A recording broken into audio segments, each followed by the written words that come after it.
Bueno, buenas noches. Mi nombre es Tamiris Beltrán y el día de hoy vamos a estar hablando sobre el tema de hidrocefalia. Para esto vamos a estar hablando primeramente sobre la parte de la circulación del líquido cefalorraquídeo, ya que es la parte fisiológica más importante de esta patología. Entonces vamos a hablar primero de cómo es su formación, dónde se forma.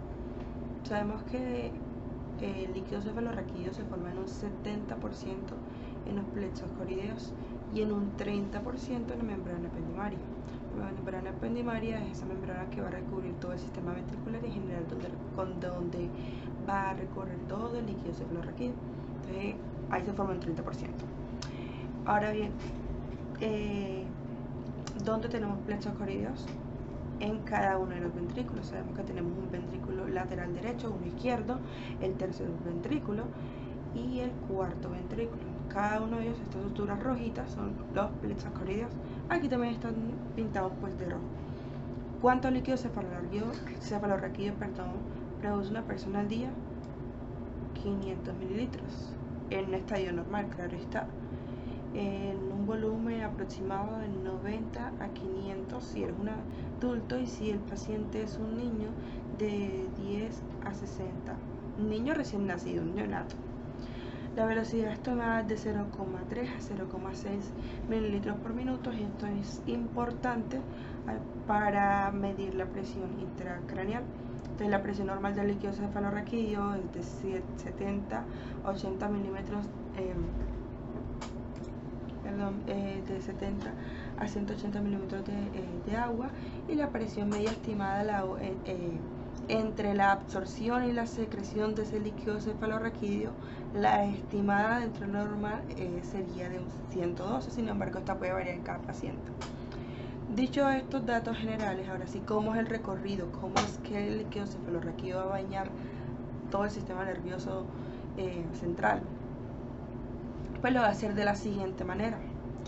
Inicialmente les comentaba, ya se forma en los plexos corideos. Vamos a hacer el recorrido de la manera más interna a la más externa. Cuando tenemos que se forman los plexos corideos, posterior a esto, va a bañar como tal el ventrículo lateral, tanto el derecho como izquierdo. Va a pasar posteriormente por el agujero de Monro, que debería estar en esta parte. Vamos a ver si lo señalamos por aquí. Aquí está el agujero de Monro. Del agujero de Monro va a bajar hacia el tercer ventrículo, que es toda esta área, que sería esta área que está, bueno, esta área de aquí. Luego que está en el tercer ventrículo, bueno, ahí también va a haber plexo coriideo, también se va a formar, va a bajar hacia el cuarto ventrículo, como tenemos aquí, a través del acueducto de Silvio, que es esta parte, este conducto larguito que vemos en esta área. Ya, esto es importante porque también hay patologías como por ejemplo la estenosis del acueducto de Silvio, que me puede formar una hidrocefalia, pero lo vamos a hablar más adelante. Bueno, luego de bajar por el acueducto de Silvio, va a quedar en el cuarto ventrículo. En esta imagen, pues la vemos observar acá, en esta imagen está acá. Ya. Posterior a eso, que está en el cuarto ventrículo, a ver, aquí está. Bueno, posterior a que llega al cuarto ventrículo, necesita salir ya al canal medular y a bañar el resto del encéfalo. Entonces lo va a hacer a través de dos agujeros, que es el agujero de Luschka y el de Magentin. El agujero de Magentin se encuentra, vamos a poner esta diapositiva, creo que se encuentra mejor ubicado. El agujero de Magentin se encuentra aquí y él me va a permitir que el líquido cefalorraquídeo tome dos vías. Una que va hacia el canal medular y la otra me va a permitir que suba o ascienda hasta la cisterna basal y bañe toda esta parte de acá arriba. Y el agujero de Luschka, que lo vemos en esta imagen acá, aquí, en otros no se alcanza a ver bien, pues va a salir a través de la cisterna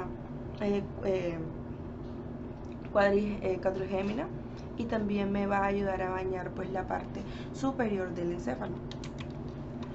Ya pues acá tenemos otra imagen, la cual nos muestra que posterior a que llega al espacio subaracnoideo, va a bajar hacia el canal medular, sube posteriormente y va a ascender hasta llegar a las granulaciones aracnoideas, en la cual se va a absorber y va a llegar pues a los plexos venosos y sigue su curso nuevamente y se repite el ciclo.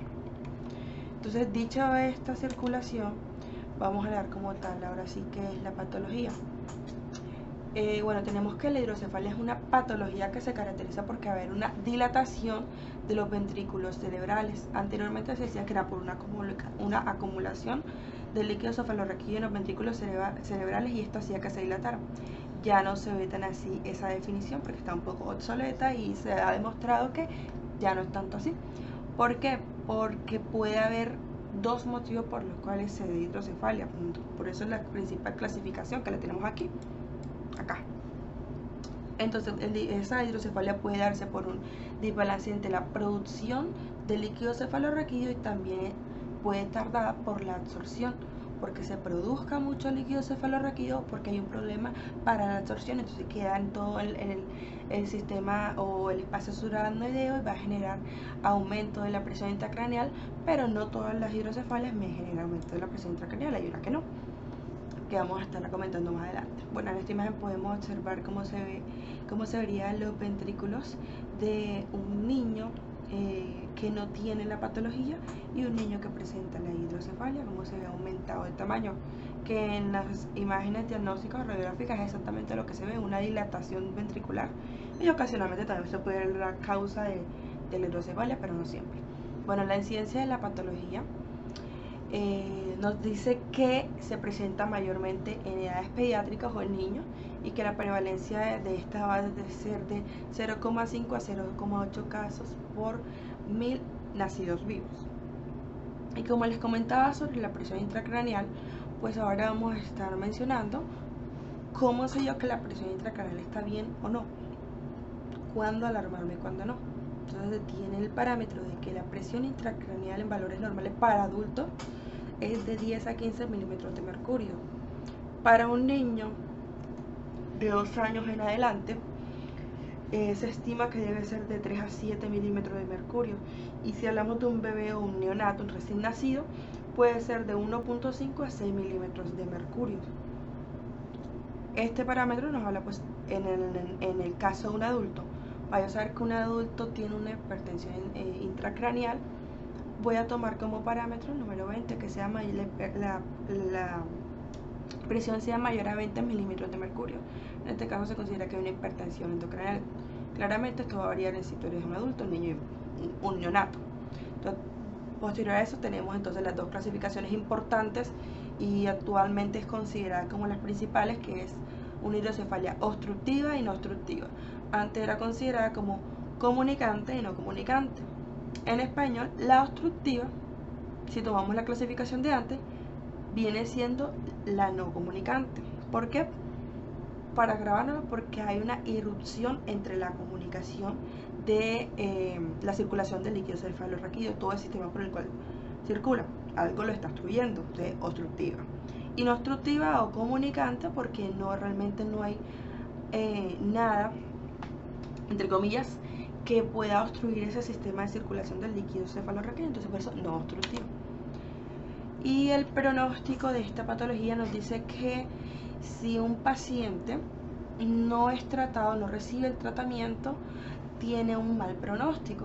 El 80%, entonces tenemos que el 80% de los pacientes fallecen antes de la edad adulta, los que no reciben el tratamiento. Y que con tratamiento, sin embargo, la supervivencia alcanza hasta un 95%, o sea, hay un buen pronóstico para los pacientes que reciben el tratamiento de manera adecuada. Sin embargo, los pacientes que presentan o debutan con crisis convulsiva tienen o están asociados a un peor pronóstico. Esto, pues, según un artículo de hidrocefalia en pediatría, publicado en 2022, y lo estaremos viendo ahorita la foto. Bueno, ahora sí, las clasificaciones que le comentaba. Tenemos entonces la hidrocefalia comunicante, anteriormente conocida como la comunicante, que actualmente es la no obstructiva. Creo que esta imagen la explica bastante bien, que no, si alcanza a ver, no hay nada realmente que esté obstruyendo el sistema ventricular, ninguno de los ventrículos, ni los acueductos, ni los agujeros, pero las X están puestas en la parte donde están o deberían estar las granulaciones aracnoideas, donde se absorbe el líquido cefalorraquídeo.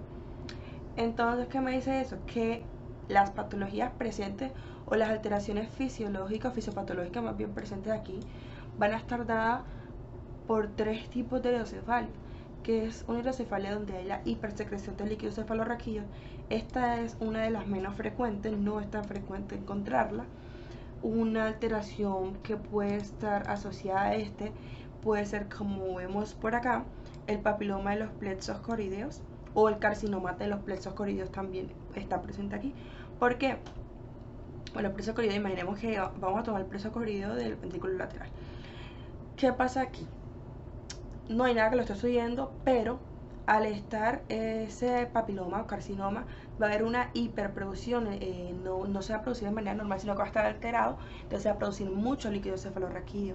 Entonces los plexos corideos en este caso, perdón, la craniocefalia en este caso, digamos, no dan abasto como tal para absorber la cantidad de líquido cefalorraquídeo que está produciendo el sistema ventricular, ¿ya? Entonces no es que haya como tal una obstrucción, sino que hay un problema como tal en el ventrículo de tipo no obstructivo, entre comillas, que me está generando esta hipersecreción. Como les comentaba, no es tan frecuente encontrarlo.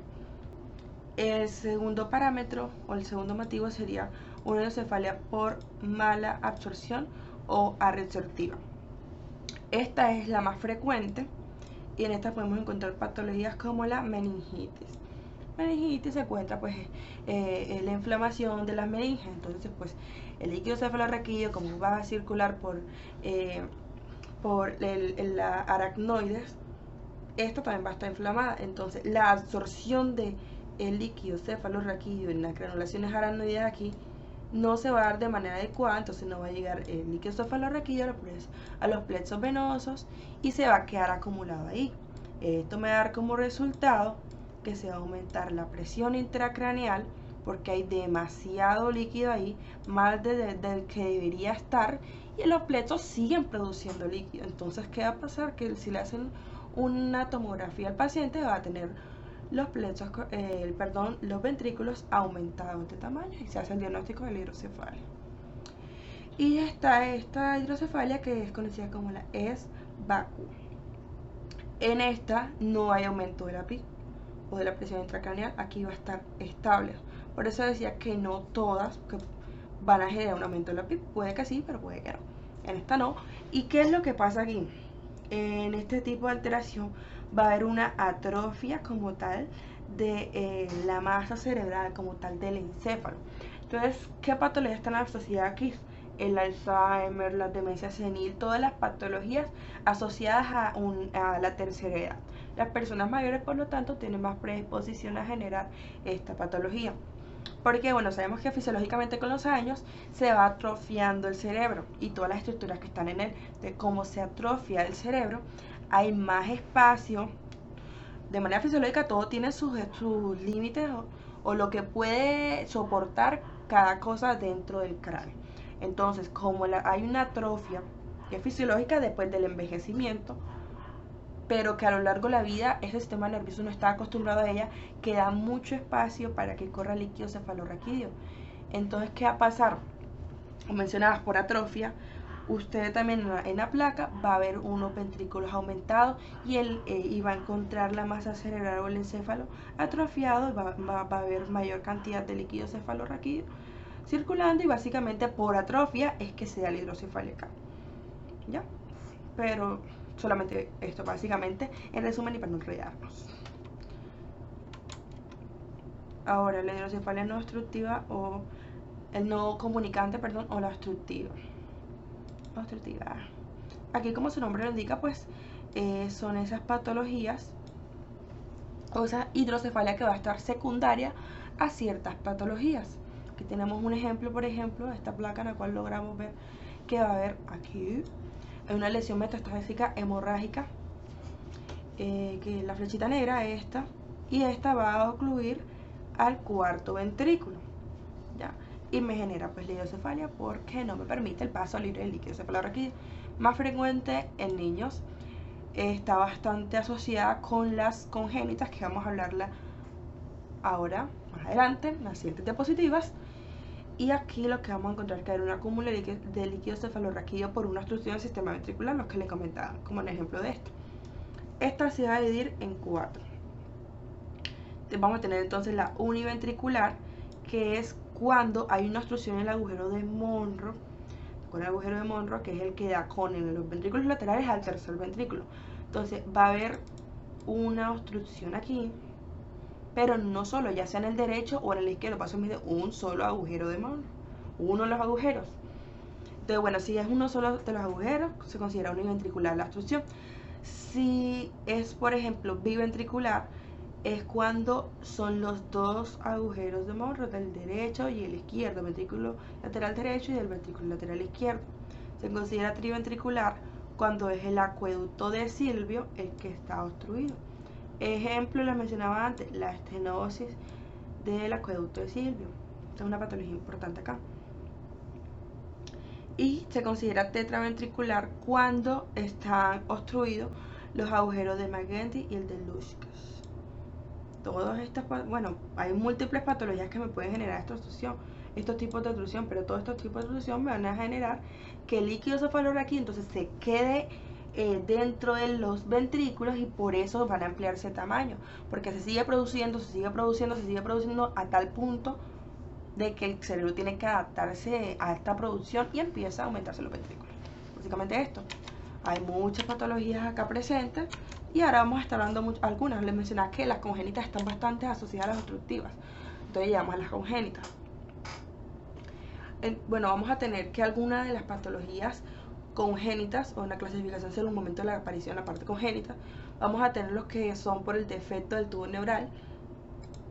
Esto es en la parte, pues en el desarrollo embriológico. Un ejemplo son las el mielomeningocele. Acá tenemos una imagen que representa la patología. Vamos a tener la estenosis del acueducto de Silvio, que es esta bonita imagen que tenemos acá, está bellísima. Que bueno, si logramos ver, perdón, el acueducto de Silvio se supone que debería pasar por esta parte.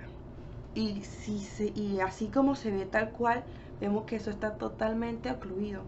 O sea, digamos de manera coloquial, se estrecha tanto al punto de que se pega, y como se pega, no puede pasar el líquido cefalorraquídeo. O sea, el líquido cefalorraquídeo que está bañando al sistema nervioso central es más bien producido por el cuarto ventrículo, pero realmente ventrículos laterales y tercer ventrículo, nada, está totalmente ocluido, y eso pues así como se queda ese líquido ahí, se aumenta también el tamaño del ventrículo y se genera pues la hidrocefalia. Y en las genéticas vamos a tener las sindromáticas o las causas sindromáticas y la intrauterina. En las sindromáticas, ¿sí?, vamos a tener la malformación de Chiari o de Arnold-Chiari. Te la he visto bastante. De todas estas, la que más he visto es la de Arnold-Chiari, que es, bueno, como vemos en esta imagen literal, que es cuando hay un desplazamiento de la masa encefálica de la masa encefálica en la parte posterior, más que todo pues la parte cerebelosa, hacia el canal medular. Entonces se desplaza hacia abajo clínicamente, por eso es que el paciente normalmente debuta con unas cefaleas bastante intensas. Esta patología tiene una clasificación 1, 2, 3 y 4, pero no vamos a profundizar en ella porque bueno, el tema es hidrocefalia. Pero bueno, como se empieza a desplazar la parte posterior del encéfalo y del cerebelo hacia el canal medular, esto genera presión, y no solamente genera presión al ir bajando, sino que termina ocluyendo la salida de líquido cefalorraquídeo del cuarto ventrículo pues al resto del sistema nervioso central, ocasionándome una hidrocefalia. La de Dandy-Walker es un poco parecida a la de Arnold-Chiari. Acá también pues va a haber un desplazamiento, pero en este caso va a ser como tal del cerebelo. Es una malformación del cerebelo, no tanto tirando hacia el desplazamiento, sino que en la parte congénita, como es acá, se empieza a malformar, puede aumentar de tamaño y termina generando una oclusión, y también puede ir direccionada un poco hacia el canal medular, dependiendo pues del tamaño en el cual se forme ese cerebelo. Y ya las intrauterinas tenemos pues infecciones, tenemos citomegalovirus, la rubiola, como tenemos acá este nene, Y el Zika son patologías o virus que pueden generar en los pacienticos pues una hidrocefalia. Y en las adquiridas en las adquiridas vamos a tener las que son poshemorrágicas. Las más frecuentes en la poshemorrágica es posterior a una hemorragia subaracnoidea. Se puede aumentar la presión intracraneal y terminar ocluyendo dependiendo de la ubicación. Como ya creo que en la imagen, en las dos diapositivas anteriores, que había una lesión metastásica tipo hemorrágica. Ok, bueno, ese es un ejemplo. Y puede ocluir cualquiera de los ventrículos generando la hidrocefalia. También los tumores en fosa posterior, dependiendo de la ubicación, pueden también ocluirme algunos de los ventrículos, o la salida del líquido cefalorraquídeo como tal, y las infecciones del sistema nervioso central. La más frecuente y ya mencionada, la meningitis. Y bueno, ya hablando de la clínica, la parte clínica o la sintomatológica en los pacientes, vamos a dividirla entre si el paciente es un neonato o un lactante, o si es un niño de 2 años en adelante o un adulto. Entonces vamos a tener los primeros síntomas de manera general, no especificando si es un lactante, sino un paciente de 2 años o un adulto, por ejemplo. Los síntomas generales o con los cuales pueden debutar con mayor facilidad un paciente no neonato son la cefalea intensa. El paciente refiere constantemente que tiene dolores de cabeza, un retraso en el desarrollo o incluso un cambio en el comportamiento. El paciente puede generar náuseas, vómitos o vómitos en proyectil, y también pueden presentar letargo.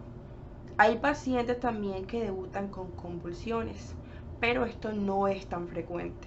Estos son los síntomas más frecuentes con los cuales se puede identificar o sospechar de que el paciente puede tener una hidrocefalia. Ahora, si estamos hablando de un neonato, vamos a encontrar lo siguiente. Los síntomas principales son la irritabilidad, una mala alimentación, el niño está inapetente, está letárgico, va a haber un aumento del perímetro cefálico, se va a salir de los límites de las tablas, va a haber un abombamiento de las fontanelas, y también puede haber los signos de ojos ponientes al sol, que es este que estamos viendo pues en esta imagen. Entonces, ¿qué pasa? Si el niño es menor a 2 años, como tal no se han unido las fontanelas y todo este tejido está un poquito más maleable, más blando. Entonces, por eso es que ustedes ven que en los niños pequeños es donde se forma la macrocefalia. Un adulto, normalmente en un adulto no encuentran la macrocefalia. Sí va a haber, por ejemplo, en un adulto, vamos a encontrar, por ejemplo, la ingurgitación de las venas del cuero cabelludo, y también la vamos a encontrar esta en un menor o en un neonato menor de 2 años o un recién nacido, pero no vamos a encontrar la macrocefalia porque ya acá se ha solidificado ese tejido, ese material óseo, y las fontanelas pues se han unido, se han cerrado, por eso no lo encontramos la macrocefalia. Pero bueno, ¿qué más por acá? Bueno, estos son otros síntomas que se pueden presentar, además de los que ya mencionamos, además de la macrocefalia, ingurgitación de las venas del cuero cabelludo, que las podemos mirar, la dehiscencia de las suturas. Los pacientes pueden presentar diplopías, nistagmos, papiledema, aunque el papiledema no se presenta en menores de 2 años, no es tan frecuente, porque acá, como les mencionaba, esto va asociado a la osificación ósea, y acá ya pues ya va a estar unidos los huesos del cráneo, las fontanelas estarán cerradas y no se va a presentar, sino más bien como el signo de ojos ponientes al sol, o de Parinaud, pero no papiledema. Papiledema es cuando digamos, el cráneo no tiene la facilidad o la maleabilidad para moldearse y generar la macrocefalia. Bueno, también puede haber espasticidad de miembros inferiores, esto más que todo en lactantes, y también va a haber pubertad precoz. Son algunos de los síntomas principales o cardinales, todos los que mencionamos acá. En la parte diagnóstica, vamos a tener que el gold estándar realmente para hidrocefalia es la tomografía. La resonancia también se puede usar, también se puede usar la resonancia, al igual que la ecografía. Pero realmente el gol estándar, y si no hay más nada realmente en el lugar donde ustedes están trabajando, es la tomografía. Se considera ahí algunas recomendaciones que dice que a los prenatales se le practica pues la ecografía o resonancia magnética, que si el niño es un lactante mayor o un niño, puede realizarle el TAC o una resonancia magnética. Y también que se le puede realizar a algunos pacientes, no todos, la punción lumbar para medir la PIC. Esto como tal no es un criterio netamente diagnóstico, no es cardinal para el diagnóstico. Sin embargo, si nos va a ayudar pues si queremos saber cuál es la PIC y para descartar posibles infecciones. ¿A qué paciente no se le puede mandar la punción lumbar? Acá lo tenemos a los pacientes que tienen una hidrocefalia obstructiva, los pacientes que presentan algún tumor, alguna malformación. ¿Por qué? Porque hay riesgo a que se genere herniaciones. Entonces, pues mirando riesgo-beneficios, es más el riesgo que el beneficio, entonces no se hace. ¿Okay? Está el índice de Evans. El índice de Evans es más, pues, netamente radiológico. Es en el cual se practica eso. Se hace una ecuación matemática en la cual vamos a tomar primero el diámetro máximo de las astas frontales. Aquí tenemos aquí el dibujito o la imagen, lo voy marcando. Entonces toma el diámetro de esto y se va a dividir por el diámetro biparietal.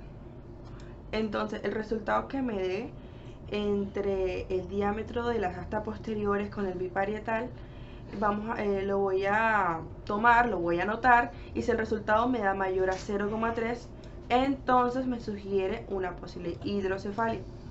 Como les mencionaba, esto es netamente radiológico. Y bueno, acá le tengo unas imágenes en las cuales pues se puede ver estos métodos diagnósticos manifiestos, como podremos observar los ventrículos en un paciente que presenta la patología de una hidrocefalia, y aquí pues cómo se realiza la punción lumbar, que se realiza normalmente entre L3 y L4 o L4 y L5. El tratamiento. Para el tratamiento tenemos tres opciones quirúrgicas.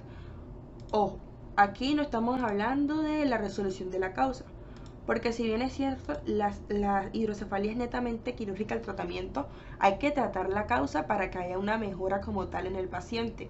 Pero acá vamos a hablar solamente del manejo quirúrgico para la hidrocefalia. ¿Okay? Entonces tenemos tres opciones de procedimientos quirúrgicos. La primera es la derivación ventricular externa. Esta básicamente, y en resumen, se lo puedo mostrar en una imagen ahora, pero les comento primero. Es un procedimiento en el cual se drena el líquido cefalorraquídeo a una bolsa de recolección externa. Ahora lo muestro en imagen como para que sea bonito y nos quede claro. Se usa normalmente en las hidrocefalias de tipo aguda, que son urgentes y hay que resolverlas rápido para que los daños neurológicos no se vean a largo plazo o no haya tanto daño neurológico. Estos pacientes tienen riesgo de infección claramente que aumenta con el tiempo, por eso es que se considera y se dice, se tiene como parámetro que a los pocos días de haber puesto esta bolsa de recolección se retire el dispositivo para evitar las infecciones. Ahora se la muestro bien linda. Tenemos el segundo procedimiento, es el más usado, que son las derivaciones. Entonces tenemos las derivaciones permeables ventrículo peritoneal. También está, por ejemplo, la ventrículo auricular. La ventrículo peritoneal es como el nombre lo indica, es una derivación del líquido cefalorraquídeo que se va a pasar, por así decirlo, de como tal el cráneo, se entra por el cráneo como estamos acá, pero se va a sacar del ventrículo, del sistema ventricular y hacia el peritoneo, y ahí pues se va a poner una manguerita que va a ser bastante larga, normalmente se practica en niños, entonces al ser bastante larga me va a permitir que a medida que el niño va creciendo, digamos, haya suficiente material o tubo o manguera para que no haya que cambiar o hacer un cambio de esto. Esto pues es el peritoneo. El segundo es le había comentado, el ventrículo auricular se ponen en las aurículas del corazón, pero este es el más usado. Entonces, en varios tipos de válvulas, aquí les tengo una imagen del doctor Salomon Hacking. Fue importante y es importante en este procedimiento porque él fue el creador de la válvula Hacking. También habló pues en la hidrocefalia normotensiva de la tríada de Hacking-Adams, la vamos a ver ahorita.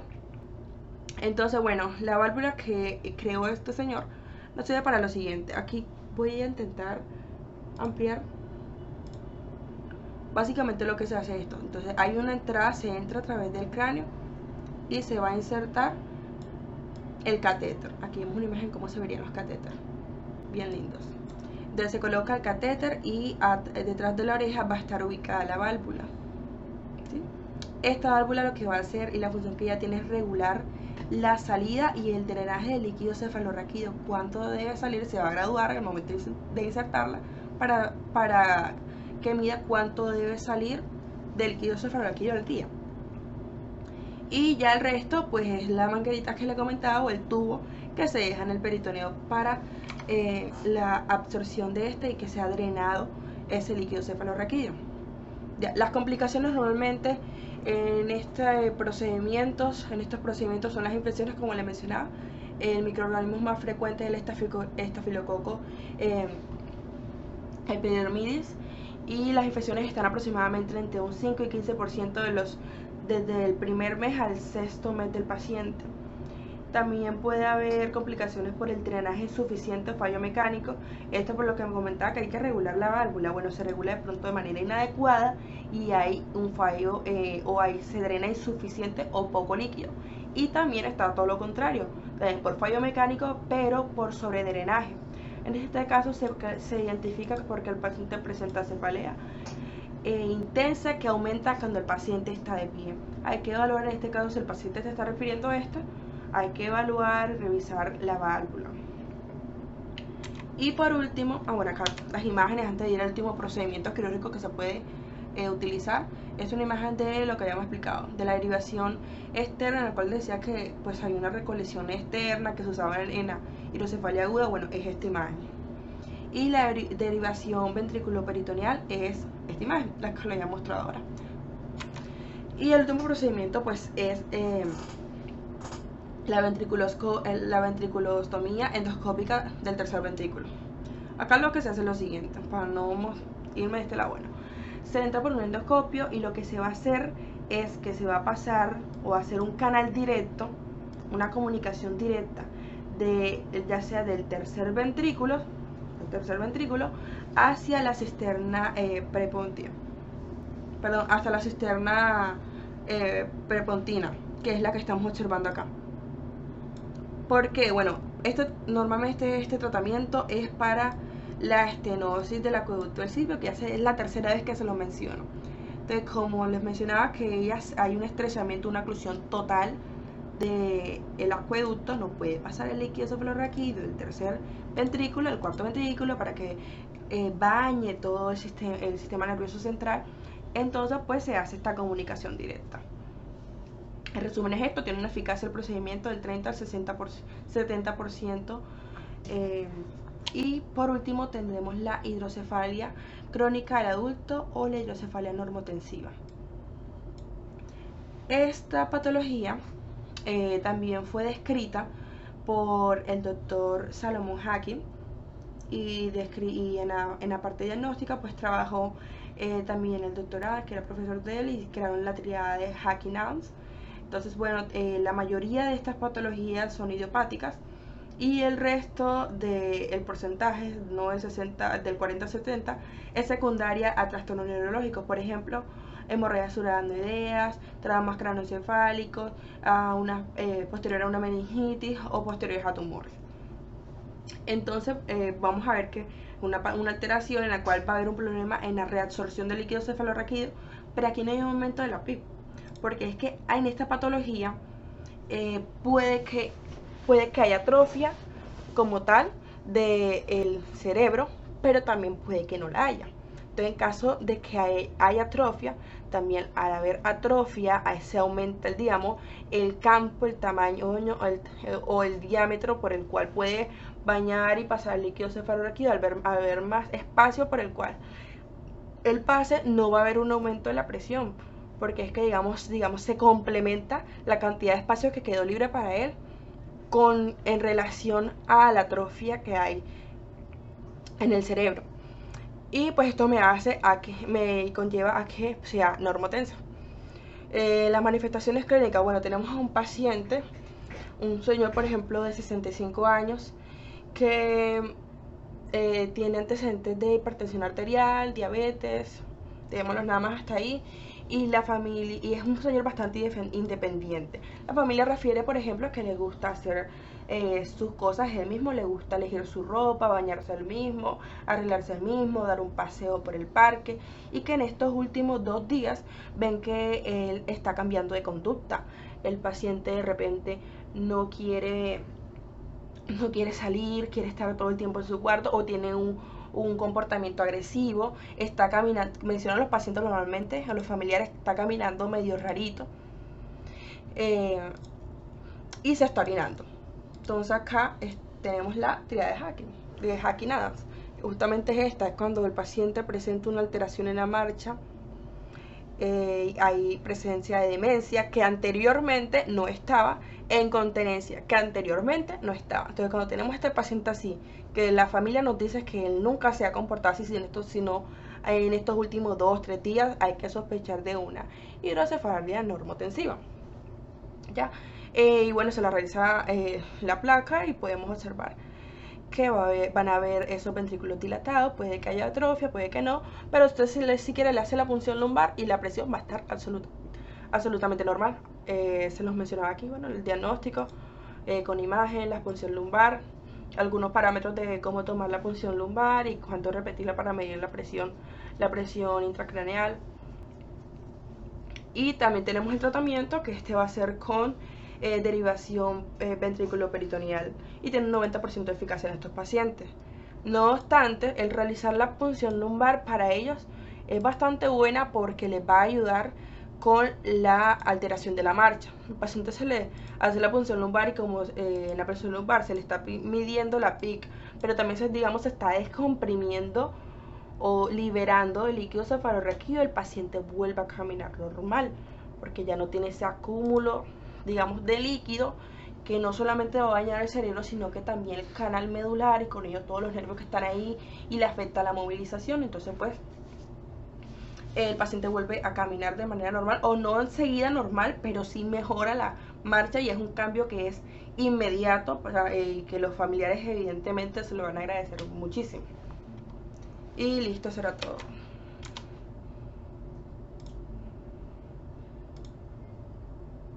¿Cómo lo guardo?